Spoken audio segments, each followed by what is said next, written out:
How to cope when you live together, work together, lead together, and raise a baby together. Did you ever do all this together? John and I sure did.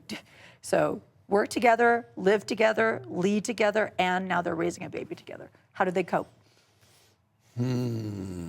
I would say it's rare that it works well because it just takes unique individuals to pull it off. Yeah. I would say my wife and I have done all of that except for the work together part. Yeah. And she did work for me. She was my office executive person for about a year. And it didn't work very well for us. I've tried to fire myself a couple times. Yeah. And I think John might have threatened to fire me a couple times. But I will say it is difficult, and I agree with you. One of the things is I think it's good to assess it and say, what can we do? Because I remember I sat down with John and I said, this is what I can do now that I'm raising a baby. Right. I can edit your books. Right. I can do this. Right. I can't do this and this and this anymore. Right. So I think when you have a baby now in the mix, you might need to step back and say, I can't do everything I used to do. Right.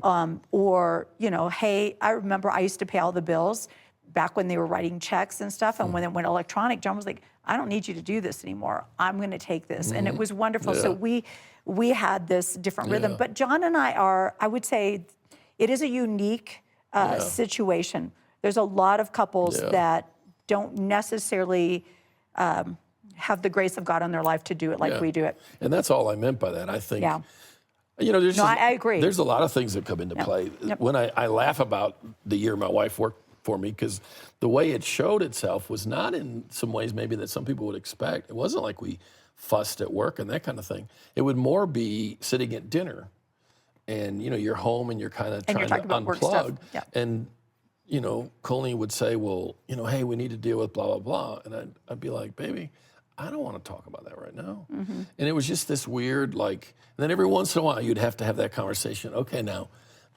I need to talk to you as your boss, not as your husband. Yeah. Well, as soon as you do that, you're already in trouble. I mean, it's over. Whatever follows that is not going to be good. Yeah.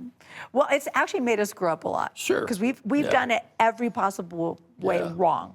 I know that. So how do I take responsibility for my actions, but not for another person's feelings? So they're saying, I want to be responsible for my actions, but not for their feelings. And the line between these often feel blurred. Right. I can understand that. Yeah. And again, plays out differently in different relationships, husband, wife, parent, child, friends. Let's use a parent and child. There's nothing wrong with a parent wanting to have, lots of time together. Let's do lunch every Sunday. They live close enough. We'll keep the kids 2 nights a week, whatever. And that may work for everybody. But let's just say that it doesn't work for both of the children married, husband, wife. Maybe it works for the child of that family, but not the spouse. There's times when you have to deal with, we're going to follow what we believe we need to do, and we're responsible for the integrity and strength of our home. We're not responsible. We can care about and be sensitive to the issue of your feelings, but that's not what we're going to base our decisions on. We're not ultimately responsible for that. Another application of that would be how my actions affect someone else. I mean, someone who, I'm trying to think of a situation, a good example where it's not something wrong that's being done, but,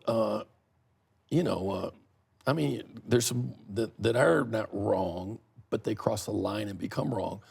A guy who loves to hunt. And, hunting's not wrong. It's not damaging. But that depends who you talk to.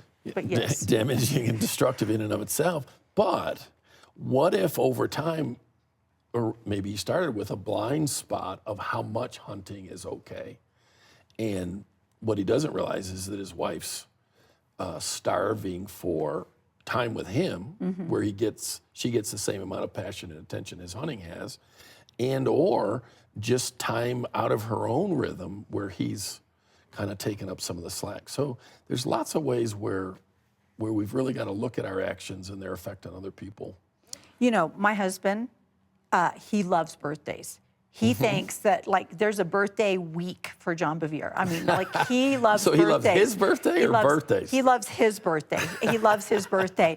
And I kind of am I'm kind of with him on that. Yeah, and I'm kind of like, you know, birthdays are fine. It's like, I'll fly home from overseas on my birthday. I'll say I don't want to party. And so we had to have a talk because John felt that my inaction around his birthday, I wasn't paying enough attention.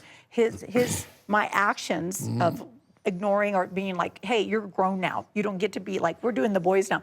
That it was associated that I didn't care about him. And so he had to explain to me how he felt about his birthday. Now, I will say it's so high, I feel like every year I'm already going to fail, and it's a month away. But he has such a high expectation on his birthday. And so I had to be able to say to him, you know, it wasn't that I was withholding that. It just isn't important to me. So I think when I was able to separate what he perceived as my feelings or lack of feelings on his birthday and my actions and inactions, then I think that was good. And I do think sometimes that there are people that are saying, well, that's too bad you didn't like that.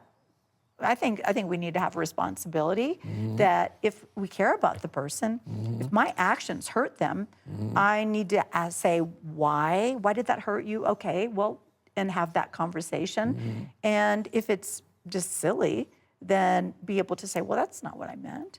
And that's not what that said. And I also think there would be value in dissecting down to what the importance is. Like if I'm John and I'm hurt that you don't make a big deal about my birthdays, if I take it to the point of, well, if you loved me, you'd...